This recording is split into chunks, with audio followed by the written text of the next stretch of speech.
체육교사 김동호라고 합니다. 반갑습니다. 이번 포스트 코로나 대비 체육 수업 사례 안내를 하기 위해서 이렇게 영상을 찍게 되었습니다. 보평중 체육 수업은 구글을 기반으로 한 구글 사이트와 구글 클래스룸을 통해서 기본적으로 수업이 이루어지고 있습니다. 저희의 수업 사례와 동시에 앞으로 코로나 이후에 사태 이후에 체육 수업 어떻게 진행돼야 될까 한번 나눠보도록 하겠습니다. 이번 포스트 코로나 수업 대비에 대한 배경과 의도, 어떤 흐름, 계획, 그리고 운영에 대해서 전반적인 계획을 한번 세우고 사례까지 알려드리는 시간이 되도록 하겠습니다. 포스트 코로나 이후는 아마 이렇게 되지 않을까 싶어요. 온오프라인 블렌디드 러닝 혹은 플립 러닝 식으로 수업이 운영되지 않을까. 언제 다시 학생들이 확진자가 나와서 학교가 폐쇄될 수도 있고, 학업은 교육은 끊기지 않아야 되기 때문에 이렇게 온오프라인 수업이 반복적으로 이루어지지 않을까. 또한 온라인 수업의 장점을 이렇게 경험하신 교사분들이 그냥 넘어갈 거라고 생각을 하진 않아요. 그런 효율성 혹은 정보의 다양성 이런 것들을 활용한 수업이 이루어지지 않을까. 그다음에 에듀테크, 되게 좋은 도구들을 저희가 많이 이번에 강제적으로 경험을 했잖아요. 근데 이제 일반 수업에서도 이런 것들이 활용되고 더 높은 교육의 질을 위해서 활용할 수 있지 않을까.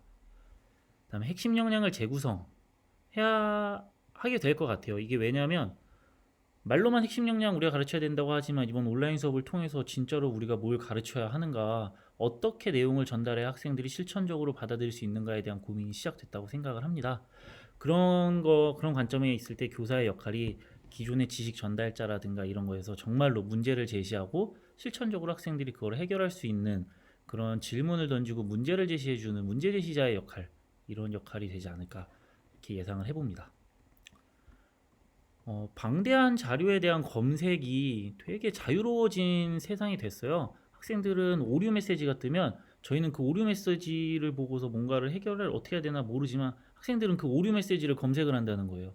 그러면 전 세계의 누군가는 그걸 해결하는 방법을 찾아놨고 혹은 그거에 접근하는 방식들을 인터넷이라는 이 방대한 자료에서 찾을 수 있기 때문에 스스로 검색할 수 있는 환경을 조성해주고 그 정보를 자기가 스스로 재구성할 수 있는 능력을 키워줘야 될 것 같아요.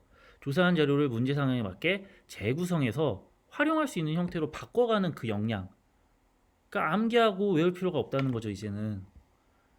실제로 그래서 이렇게 재구성한 자료들을 우리가 제시하고 우리가 삶에서 겪는 문제 상황에 적용해서 그 문제 상황이라는 각 교과마다 상이하겠죠. 스포츠라고 하면 체육이라고 하면 스포츠에서 일어날 수 있는 문제 상황 혹은 체육이 갖춰야 될 그런 역량에 연관된 문제 상황을 제시하고 실질적으로 실천적으로 학생들이 그걸 해결할 수 있도록 도와줘야 된다는 거죠. 또한 이렇게 쌓인 자료들은 나만의 포트폴리오가 돼서 학습하는 그 자체로 자료가 쌓이기 때문에 강력한 무기이자 나의 학습 형태를 입증하는 자동적인 포트폴리오가 된다. 이런 것들을 학생들에게 알려주고 교사도 인지한 상태에서 수업을 재구성해야 되지 않을까 싶습니다. 보평중학교는 사이트와 클래스룸을 같이 활용하는 형태의 수업을 활용하고 있는데요. 단순히 구글 클래스룸으로 과제만 제공을 하기에는 지금 학생들의 어떤 학습 형태를 제대로 이해하지 못했다는 생각이 들었어요. 학생들은 게임 좋아하잖아요. 즉시적 피드백, 뭔가 하나하나 깨나가듯이 이런 수업에 대해서 흥미를 느낀단 말이죠. 단순히 정말 질 높은 학습지라도 이렇게 장문으로 돼 있거나 여러 장으로 돼 있으면 학생들은 흥미를 못 느끼는데, 사이트를 활용함으로써 맥락 있는 컨텐츠를 제공을 하고 이 원 플랫폼 홈페이지 안에서 해결을 하게끔 해주고 싶었어요. 또한 그 컨텐츠에 설문지라든가 문서, 시트, 유튜브 등을 연결할 수 있어서 다양한 컨텐츠가 한 번에 집합될 수 있다. 다음에 클래스룸을 활용함으로써 학생을 관리하고 과제를 누적 제출하고 평가까지 할 수 있게 하는 그런 효율성, 교사의 효율성 또는 과정 성장 평가, 우리 체육 수업에서도 굉장히 중요하게 생각하잖아요. 이런 것들을 누적하고 학생의 지난 성장과 피드백이 남아있기 때문에 그런 거를 토대로 학생의 다음 성장을 예측하고 교사나 학생들 역시 피드백을 여러 가지 형태로 받을 수 있는 이런 두 가지 형태 때문에 사이트와 클래스룸이 온라인 수업 그리고 포스트 코로나 이후에도 굉장히 활용이 많이 될 거다라고 지금 생각을 하고 있습니다. 사이트는 지금 간단한 예시가 나와 있는데 한번 보여드릴게요. 이렇게 보평체육이라는 사이트가 들어와 보시면 저희 학교는 종목 수업을 하고 있기 때문에 지금 학생들이 종목을 선택해서 수업을 하고 있습니다. 그래서 이렇게 메뉴를 열어보면 각 학년별로 학생들이 선택한 1지망부터 5지망까지의 종목들 중에 윗지망 2개를 배정을 해주었어요. 그래서 각 차시별로 수업이 이루어지고 있고요. 예를 들어서 맥락 있는 수업이 뭘까 이렇게 생각을 해보시면, 이렇게 배드민턴 들어가 보시면 1차시 수업을 한번 이동을 해보겠습니다. 학생들 입장에서 이렇게 맥락이 있다는 거예요.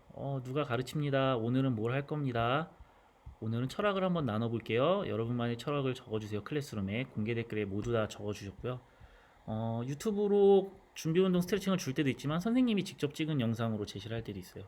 그래서 하이클리어에 대한 어떤 사진 자료, 영상 자료 같은 것들을 제공할 수 있고, 학생들은 다양한 정보를 스크롤 내리면서 흐름에 맞게, 여기서 사이트에서 이런 종류라든가 선생님이 직접 찍은 영상, 이런 체조 영상 등을 보면서 따라함으로써 클래스룸에 또 업데이트, 그래서 최소한의 신체 활동을 요구하게끔 사이트 내용을 구성을 했습니다.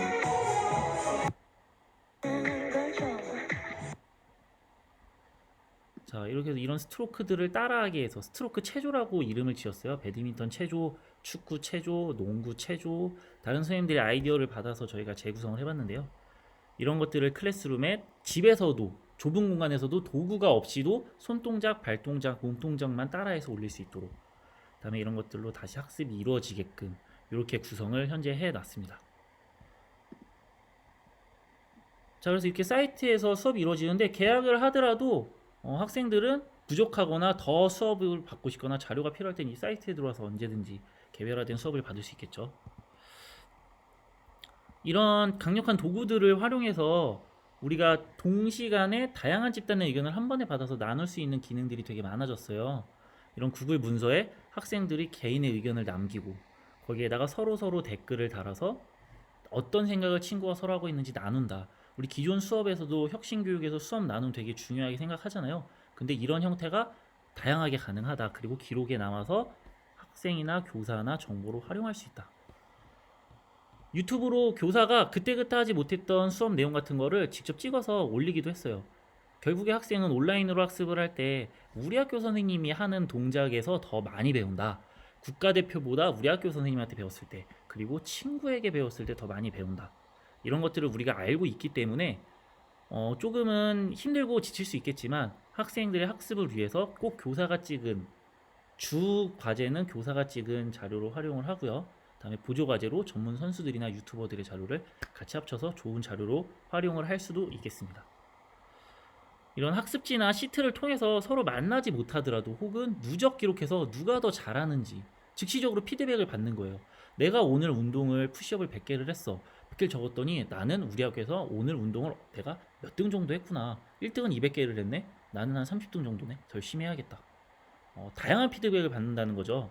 친구로서 피드백도 받는 거고, 기록, 과거의 나로부터의 피드백, 셀프 체크리스트를 통해서 나를 기록하고 과거의 나를 이기는 기록을 통해서 성장해 나가는, 이 모든 거를 교사 학생이 공유하고 있기 때문에 성장하고 그 과정을 지켜봐 줄 수 있는 그런 수업이 이어질 수 있지 않을까. 계약을 하더라도 이런 도구들을 활용해서 지속적인 성장을 누적 기록해서 학생에게 동기부여해 줄 수 있다. 다음에 온라인 수업은 PBL, 문제 중심에서 수업이 이루어질 수도 있지만은 어떤 개별화된 학습도 이루어질 수 있을 것 같아요. 각자 학생이 자신의 수준을 고르고 그 수준에 맞는 운동과 재료들을 교사가 미리 재배치해 놓음으로써 자기가 할 수 있는 것에 대해서 스스로 시간이 날 때 참여를 한다는 거죠. 내가 부족한 부분이 있다면은 교사의 질 높은 수업 재료와 유튜버들 혹은 전문 선수들의 이런 코칭으로 좀 더 성장할 수 있도록 개별화 교육과정 제공을 위한 노력을 교사가 할 수 있다는 거죠. 기존에는 만나서 해야 되기 때문에 시간이 너무 부족했단 말이에요. 근데 이런 것들을 우리가 학습했기 때문에 코로나 이후의 수업에서도 미리 준비만 해놓는다면 학생들의 입맛에 맞게 그때그때 학습이 이루어질 수 있다. 그런 부분이 있겠죠.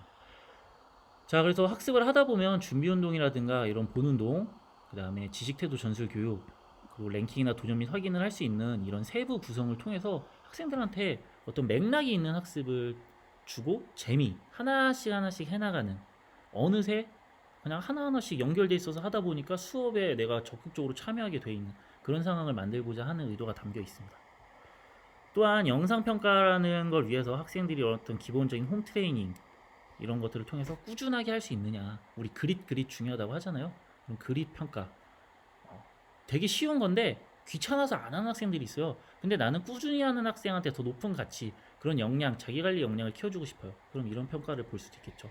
계약을 하고 나서도 학생이 안 되는 자세 같은 걸 영상을 올린다면 꾸준하게 클래스룸을 통해서 피드백을 줄 수 있는, 다 기록이 남을 수 있는 그런 형태가 될 수 있겠습니다. 학생별 자동으로 4번이 제공이 되고 모든 기록이 남아있기 때문에 우리는 계획서라든가 누적 학습지 관리를 효율적으로 할 수 있다. 파일처를 들고 다니지 않아도 되고 종이를 30장, 50장, 100장씩 뽑지 않아도 더 질 높은 자료가 쌓여 있다. 근데 이거를 우리가 강제적으로 코로나로 인해서 익숙해졌기 때문에 앞으로도 활용한다면 더 좋지 않을까, 그렇게 생각이 듭니다. 결국은 클래스룸을 통한 비공개 피드백, 학생과 1대1 대화를 할 수 있거든요.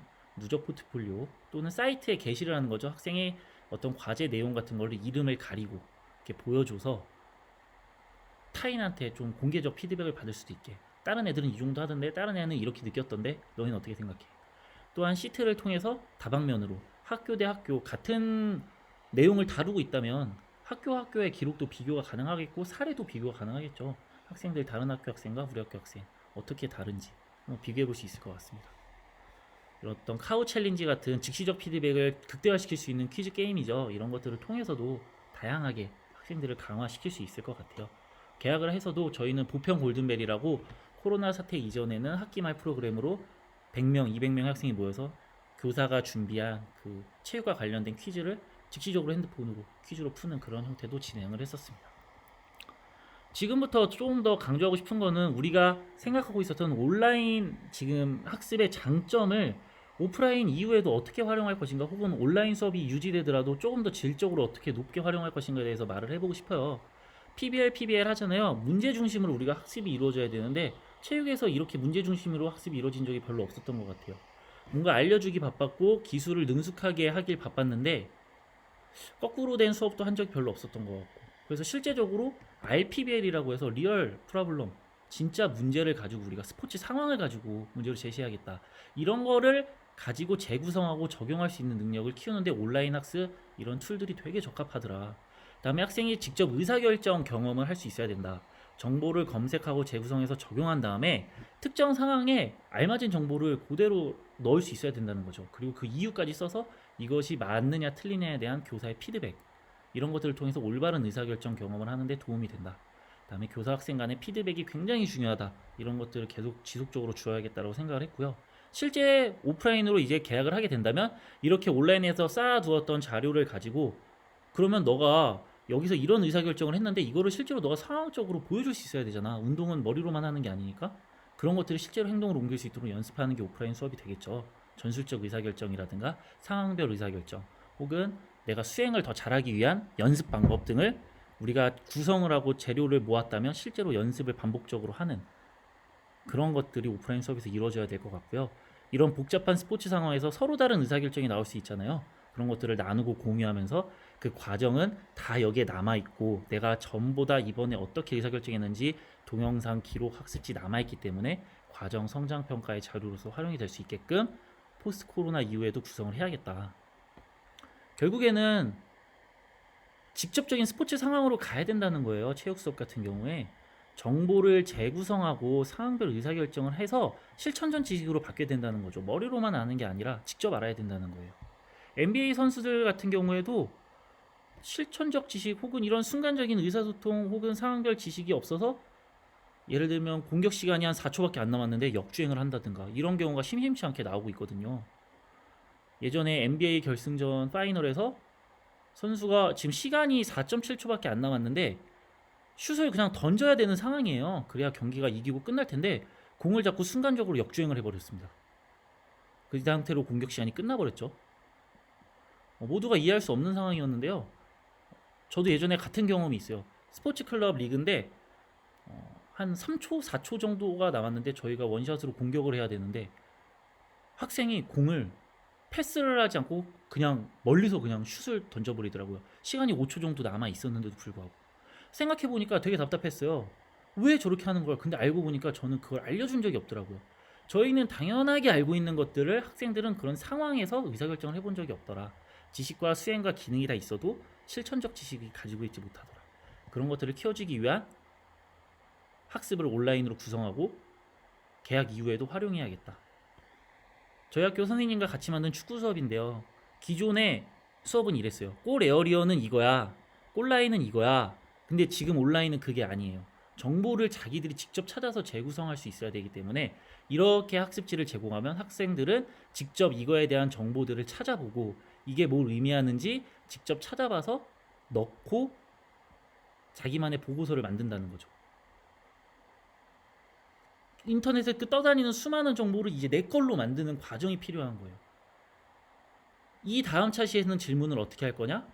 설명을 써놓고 이게 무슨 라인인지 맞춰봐라. 이렇게 역으로 제시하면서 실천적 지식, 자신의 올바른 지식으로 넘어갈 수 있게끔 바꿔야 된다고 생각을 합니다.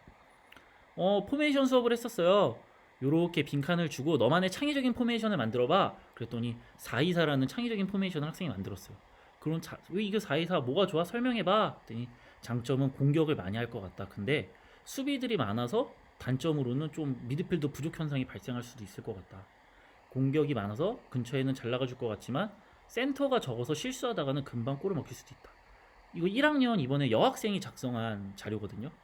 알려주지 않았고 여학생들 축구에 친숙하지 않지만 정보가 너무나 많기 때문에 시간을 투입해서 찾아서 자기 걸로 만들 수 있다는 거죠.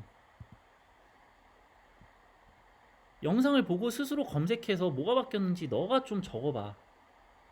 선생님은 이거를 적어서 이렇게 바뀐 거야 라고 알려주는 게 아니라 바뀌었다는데 우리 이거 수업 때 이렇게 할 건데 너네가 모르면 안 되지 않을까? 너네가 한번 찾아볼래? 이렇게 바꿔보는 거죠. 직접 학생이 작성한다. 배드민턴 공이 뜨면 양옆으로 쓰고 공격할 때는 앞으로 쓰고 100번을 설명해줘도 애들이 게임하는데 자꾸 앞뒤로 쓰고 뭐 이상한 데 가 있어요. 스스로 좀 드래그 좀 해봐. 너희가 좀 해봐. 탑앤백은 뭐야? 앞뒤로 쓰는 거야? 사이드 바이 사이드 이렇게 쓰는 거야? 그러면 이것까지는 알겠는데 왜 그렇게 써야 되는 건지 한 번 더 고민해볼까? 상황을 주어줬어요. 하이 클리어를 쳤고 우리 선수는 상대방의 사이드 스매시를 직선으로 치고자 합니다. 우리는 어떻게 서야 될까요? 이렇게 서야 합니다. 상대가 수비했을 때 공이 앞에 떨어지면 안 되니까 앞에는 한 명이 있어야 돼요. 학생이 배치의 이유를 적기 시작한 거예요. 사이드 바이 사이드라고 왜 서야 되는지 탑앤백으로 왜 서야 되는지는 알려주지 않고 되게 단편적인 상황만 알려줬었거든요. 이런 의사결정을 학생들이 직접 하고 이 이유를 적기 위해서 학생은 사이트에서 기본적으로 제공된 자료를 토대로 부족한 게 있다면 자기가 인터넷에서 더 찾아볼 수 있다는 거죠. 이런 상황에서 우리 어떻게 해야 될까요? 양옆으로 서서 해야 된다. 안정적으로 일직선으로 배치를 해야 됩니다. 언제 공격할지 모르기 때문에. 혹은 여기에 잘못된 이유가 있다면 교사는 피드백을 줄 수 있겠죠. 그런 상황에 대해서. 그럴 땐 이렇게 하는 게 어떨까? 그럼 이 상황들을 포트폴리오로 모아서 계약 이후에 실제 상황에 적용해보는 연습을 실기 연습으로 해야겠죠. 의사결정을 위해서. 상황을 또 줬어요. 1학년 학생들한테 다음 차이 수업으로. 윙 공격수들의 달리기가 매우 빠른 팀이에요. 상대방은 미드필더 수가 적은 팀입니다. 수비수들은 키가 크지만 상대적으로 달리기가 느립니다. 우리는 어떤 포메이션을 짜야 될까요? 여기까지만 딱 알려줬어요. 문제를 제시한 거죠. 상황을. 그러면 4-4-2로 놓겠습니다. 왜냐하면 풀백이 있고 양쪽 수비 가담을 조금 더 해주기 위해서. 달리기가 빠르니까. 미드필더가 적으니까 미드필더를 많이 넣어서 패스 플레이가 잘 되게 하기 위해서. 키가 큰 대신 달리기가 느리기 때문에 침투를 하기 위해서 공격수를 전방에 배치했습니다. 문제를 해결했어요. 학생들이. 근데 교사는 기초 정보만 제공했고 점프하기 위한 과제들은 자기들이 직접 찾았다는 거죠. 그러면 저희는 계약해서 뭘 한다고요? 이런 상황들을 제시하고 진척 상황에서 확률 높게 성공할 수 있는 기술 수행 능력을 키워주기 위한 수업을 할 수 있겠죠. 여러 가지를 또 수업 나눔을 하면서. 포지션이 축구 되게 복잡해요. 근데 빈칸으로 써서 직접 의미와 명칭을 찾고 알아봐 주세요. 다 인터넷 찾으면 나오는 거잖아요. 학생들이 직접 적다 보면 느껴요. L이 보니까 왼쪽에 많이 있네. 아, 이거 왼쪽이구나. F는 앞쪽에 많이 있네. 공격수구나. 미드필더구나. 그 역할은 무엇이구나. 그러면 다음 시간에는 저는 어떻게 하냐? 요 설명들을 써주고 특징들을 써주고 약자나 플레임을 쓰게 하겠죠. 특징과 약자, 올바로 왔다 갔다 다시 거꾸로 수업으로. 그런 것들을 통해서 흩어져 있는 정보를 재구성하는 역량이 필요하다. 포스트 코로나 이후에는. 다음에 이렇게 학습지로 쌓인 포트폴리오는 혹여나 계약을 하지 못하더라도 온라인으로라도 테드 형식의 어떤 포트폴리오 프레젠테이션 영상으로 평가를 할 계획을 가지고 있습니다. 스포츠 상황, 지식, 문제 해결 등을 활용해서 저희가 답이 없는 업계 주어진 문제 상황을 해결하는 이런 발표 형식의 영상을 토대로 직접 자신의 축구 지식 혹은 배드민턴 지식, 상황 판단력 등을 이렇게 보여주는 거죠, 교사한테. 교사는 기준에 의해서 그거를 평가를 하고요. 근데 그 근거는 무엇이 되느냐? 우리가 온라인에서 학습했던 자료들만을 가지고 혹은 거기에 추가적인 보고서 참고할 자료들을 낼 시간을 한 번 더 주겠죠.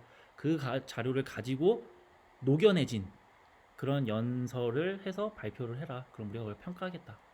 온라인 평가가 지금 굉장히 힘든 상황이잖아요. 계약을 해도 붙어서 모든 활동을 할 수 없는 상태고. 온라인에서 오프라인에서도 연결될 수 있는 이런 체조, 아까 말씀드렸던 거, 어디서든 할 수 있는 최소한의 신체 활동을 제공을 하고요. 이 학생들이 이 영상을 통해서 보면 집에서도 할 수 있는 것들을 교사가 계속 제시할 수 있다는 거죠. 각 종목에 맞는 수행 기술을 과제로 제시하고 연습할 수 있게, 기초 기능은 어느 정도 갖춰올 수 있게끔 교사가 먼저 제시하고 집에서 학생들은 따라하고, 그리고 계약했을 때는 이런 배드민턴 체조라든가 탁구 체조의 어떤 연습한 과정 이런 것들을 보여줄 수 있는지, 상황에 맞는 체조들을 구성할 수 있는지로 평가를 할 수도 있겠고요. 결국에는 수행에 도움이 된다. 무용 수업 같은 경우도 정해진 기초 안무들을 연습해서 오게, 그 다음에 동영상으로 제출해서 최소한의 신체 활동, 체육이 가지고 있는 특별화된 활동이잖아요. 신체 활동이란 것은 이런 것들을 하게끔 나타내준다. 그래서 온라인 계약 전에는 사이트를 통해서 적극적으로 학생들한테 제공을 했고요. 온라인 계약 초기에는 클래스룸을 통해서 학생을 관리했고, 온라인 계약이 완전 익숙해진 적응 상태에서는 사이트와 클래스룸 이 모두를 가지고 흐름을 책임졌는데, 이제 오프라인 계약이 되게 되면은 이런 것들이 연계돼서 수행평가라든가 종목별로 학생들이 가지고 있는 그 퍼져 있는 온라인 수업의 장점, 그 수많은 지식들을 재구성해서 실제 스포츠 상황에 적용할 수 있는 과제 혹은 문제 제시를 교사가 해야 되지 않을까, 이렇게 생각을 합니다. 상당히 방대한 내용을 빠르게 말하느라 좀 이해가 안 되셨거나 조금 답답하신 부분도 있었을 거라고 생각을 해요. 그럴 경우에 통합 메신저나 지메일로 연락을 주시면은 또 좋은 의견들을 같이 나누면서 체육 수업이 발전하는 그런 계기가 되었으면 좋겠습니다. 한 사람을 위한 수업이 아니라 학생들을 위한 수업이고, 정답은 없잖아요. 수업에 조금 더 좋은 아이디어들을 통해서 질적으로 높아지는 학교 체육이 되었으면 좋겠습니다. 감사합니다.